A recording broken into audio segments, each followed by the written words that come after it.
सर्व पितृ अमावस्येचा दिवस हा पितरांचा आशीर्वाद घेण्यासाठीचा शेवटचा दिवस श्रोतेहो मानला जातो। या दिवशी सर्व पितरांचे श्राद्ध, पिंडदान आणि तर्पण केले जाते। या दिवशी नेमके काय केल्याने आपले पित्र प्रसन्न होतात याविषयीचीच मी तुम्हाला ह्या व्हिडिओमध्ये थोडीशी माहिती सांगणार आहे। सर्व पितृ अमावस्या हा श्राद्ध पक्षाचा शेवटचा दिवस मानला जातो।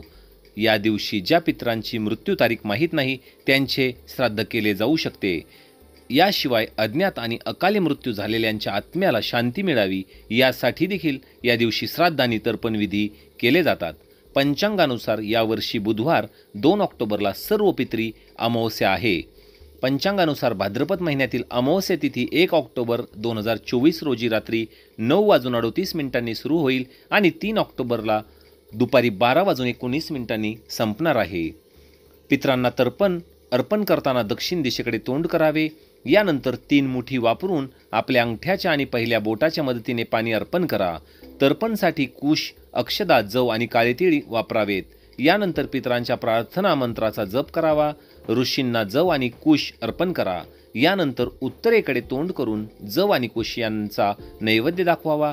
शेवटी दक्षिण दिशेला तोंड करून पितरांना काळे तीळ आणि कुश अर्पण करा। पूजेत झालेल्या चुकीबद्दल क्षमा प्रार्थना देखील करायची आहे। तर्पण केल्यानंतर गरजूंना अवश्य अन्नदान करावे। या दिवशी सर्व पितरांचे श्राद्ध केले जाते, त्यामुळे ही मोक्ष अमावस्या म्हणून देखील ओळखली जाते। सर्व पितृ अमावस्येच्या दिवशी पितरांचा आशीर्वाद मिळवण्यासाठी जी काही विशेष कार्य केली जातात ती अत्यंत शुभ आणि फलदायी मानली जातात। आता आपल्याला नेमकं जी 4 कामे तुम्हाला मी सांगणार आहे या व्हिडिओमध्ये, त्यातील सर्वात पहिलं काम आहे तर्पण। सर्व पितृ अमावस्येच्या दिवशी पाण्यात काळे तीळ, कुश, जव आणि पांढरी फुले टाकून पितरांना नैवेद्य दाखवावा। असे केल्याने आपले पित्र प्रसन्न होतात। दुसरी जे करायचं आहे काम ते म्हणजे पिंडदान। सर्व पितृ अमावस्येच्या दिवशी तर्पण आणि पिंडदान अवश्य करा। यासाठी तांदूळ, गाईचे दूध, तूप, गूळ आणि मध एकत्र करून त्याचे मिश्रण करून पितरांना अर्पण केल्याने नंतर ते पाण्यात वाहून द्यायचं आहे। तिसरी जी गोष्ट आहे ती म्हणजे गीता पाठ। श्राद्ध पक्षात श्रीमद भागवत गीतेचे पठण अवश्य करावे। असे करणे अत्यंत शुभ मानले जाते। श्राद्ध पक्षाच्या काळात श्रीमद भागवत कथा वाचल्याने किंवा श्रवण केल्याने पितरांना मोक्ष प्राप्त होतो असे देखील मानले जाते। सर्व पितृ अमावस्येच्या दिवशी गीता पठण अवश्य करा। आणि चौथे कार्य आहे ते म्हणजे पंचबली कर्म। श्राद्धात ब्राह्मण भोजन आणि पंचबली कर्माला खूप महत्त्व आहे।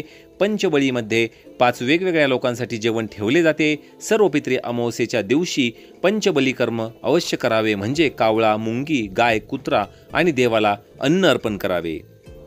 अगदी थोडक्यात सर्व पितृ अमावस्येला कोणते काम केल्याने आपले पित्र आपल्यावर प्रसन्न होतील आणि त्यांना मोक्ष प्राप्तीसाठी सुविधा होईल याविषयीचा हा खास व्हिडिओ होता। मला पूर्ण खात्री आहे आपल्याला हा व्हिडिओ आवडला असेल, आणि जर आवडला असेल तर व्हिडिओला लाईक करा। चॅनलवर नवीन असताल तर चॅनलला लगेच सबस्क्राईब करा आणि या मराठी भक्ती परिवाराचे आपण सदस्य व्हा।